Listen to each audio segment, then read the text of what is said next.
여러분이 점찰 윤상을 던질 때에 신구의 삼업이 전부 순전히 선업만 나오면 조금도 결점이 없으면 그리고 다른 여러 가지 상도 역시 좋으면 그러면 바로 신구의 삼업이 청정한 좋은 상을 얻은 것입니다.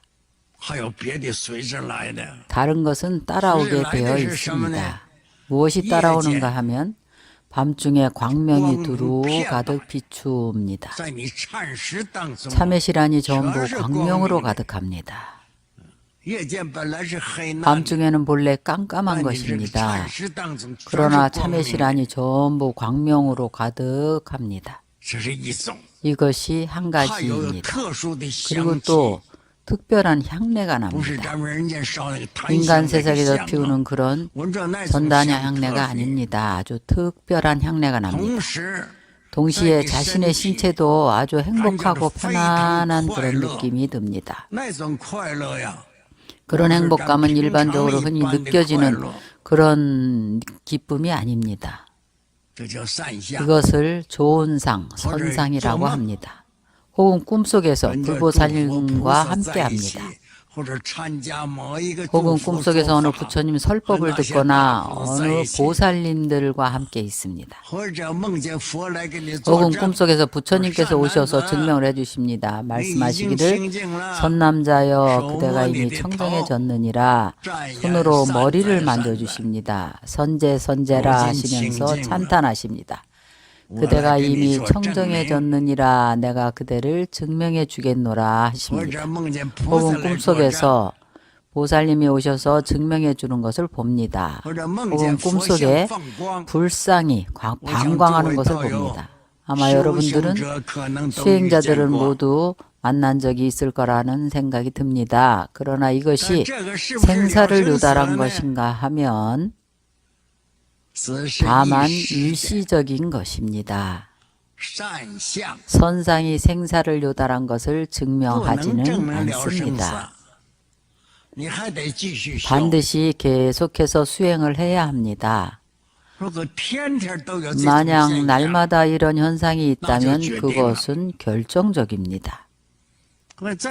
혹은 점찰 참법 기도를 할 때에 어떤 때는 아주 상응이 잘 됩니다. 이런 현상이 있다가 며칠 지나가면 또 없어집니다. 업에 따라 드러나서 아직 결정적이지 않은 것입니다. 바꾸어 말하면 아직 입주가 안 된 것입니다. 신심이 아직 원만하지 않은 것입니다. 이런 현상이 자주 나타나면 신심이 이미 원만해진 증거입니다. 삼업이 청정해진 것입니다. 신구의 삼업이 청정해진 것입니다. 이때 수행을 해서 선정과 지혜를 닦으면 그대로 성취합니다. 예를 들어서 설명을 해보겠습니다. 법화경을 염송하거나 혹은 화엄경을 염송하면 능엄경을 염송하거나 내지는 아엄경을 염송하게 되면 평소에는 경전을 염송해도 그 뜻을 알 수가 없었습니다. 윤상에서 청정사항이 나타난 이후로는 그 뜻을 전부 이해할 수가 있습니다. 그것을 지혜가 열렸다고 하는 것입니다. 만약 신구의 삼업의 상이 드러나지 않았다면 먼저 다른 사람들 말을 듣고 자신이 상을 얻었다고 여긴다면 그것을 허망하다고 하는 것입니다. 거짓입니다. 허황되어서 사실이 아닌 것입니다. 이것은 절대로 선상, 좋은 상이 아닙니다. 이 단락의 경문이 우리에게 알려줍니다. 여러분이 참법 기도를 할 때에 여러분들에게 어떤 경계상들이 일어납니다. 신구의 세 가지 상과 삼업이 아직 청정하지 않은 때에는 이러한 현상들은 모두 거짓이고 허망한 것입니다. 반드시 윤상과 상응해야 합니다. 왜 윤상이 있고 점찰하는 상이 있는가 하면 윤상과 상응하고 나서 꿈속에서 혹은 이러한 경계상을 보게 되면 이것을 진실하다고 하는 것입니다. 갑자기 참회실에서 향내가 나는 것을 맡게 되거나 참회실에서 방광하는 것을 보게 된다거나 좋은 꿈을 꾸었다거나 그러나 윤상이 청정하게 나타나지 않는다면 이것은 마구니 경계라는 증명입니다. 마구니가 와서 방해를 하는 것입니다. 반드시 점찰을 해서 윤상이 청정해지고 나서 이러한 좋은 일들을 만나면 이것을 수승한 경계라고 하는 것입니다. 왜냐하면 우리가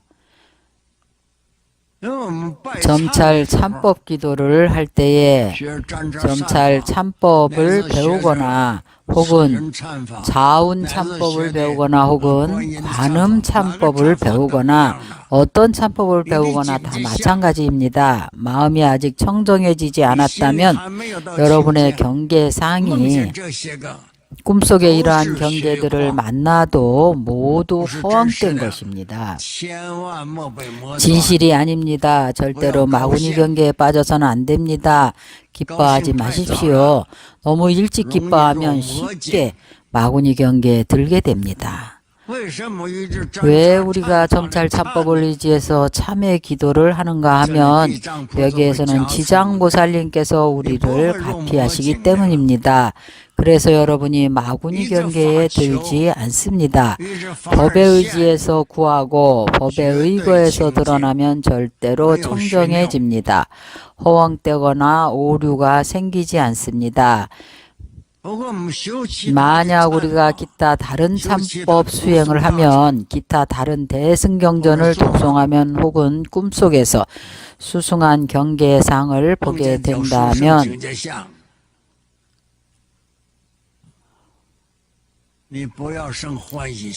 환희심을 일으키지 마십시오. 그 진실을 증명할 수가 없습니다.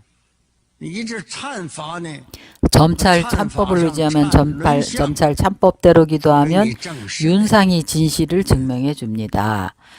왜냐하면 마구니의 업을 자주 만나게 되기 때문에 불보살님의 가르침을 의지하지 않고 이러한 현상들이 있게 되면 수행을 성취했다고 생각하고 기뻐하게 되면 마구니의 장난에 들게 됩니다. 마구니가 지장보살을 화연하는가 않는가 하면 화연을 합니다. 자신이 지장보살 관법을 수행하지도 않았는데 수행도 정성스럽게 하지 않았는데 갑자기 지장보살이 현신했다면 이것은 진실이 아닙니다. 예를 들면 천태산 국청사에 뒷산에서 수행자가 있었는데 혼자 수행을 하고 있었습니다. 나에게 몇 번 전화가 왔습니다. 이러한 상 저러한 상을 보았다고 했습니다. 내가 점찰 윤상으로 점찰을 해보라고 말했습니다.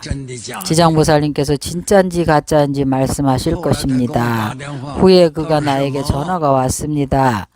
그는 그것이 마구니이고 진실이 아니라고 했습니다. 그리고는 병이 나서 절을 못하였는데 어떻게 하면 좋으냐고 물어왔습니다. 내가 평소처럼 정상적으로 절을 하라고 했습니다. 마땅히 절하는 의식대로 절을 하라고 했습니다. 그렇게 절을 하다 보니 마구니도 보면 사라질 것이라고 했습니다. 마구니에 의해 노란하지 않을 것입니다. 혹은 여러분이 점찰 참법 기도를 할 때 기도를 하자마자 많은 경계상이 나타납니다. 경계상이 나타나면 뚫고 나가야 합니다. 그것은 진실이 아닙니다. 지장보살님의 가르침에 의지해서 법과 상응해야 합니다.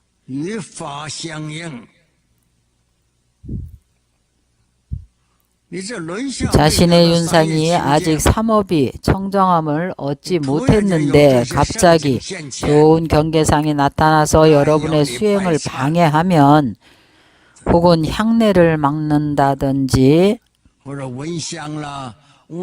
방 안에서 방광을 한다든지 혹은 창문에서 광명이 비추어 들어온다든지 하면 여전히 참회절만 하고 상관하지 마십시오. 다만 윤상에서 청정한 상이 나타나면 이것이 진짜입니다.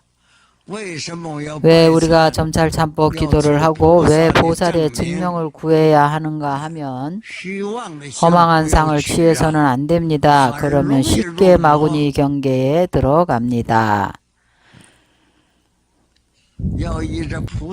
보살의 가르침에 의지해야 합니다. 그리고 나서 경전의 가르침에 의지해야 합니다. 그러면 마구니의 경계에 들어가지 않습니다. 왜냐하면 오욕의 마가 있는데 재색, 명식, 수가 모두 마장이 있습니다. 첫 번째는 마근위와 정법을 반드시 분명하게 구분해야 합니다. 그렇지 않으면 자신의 수행하는 몸을 망가뜨립니다.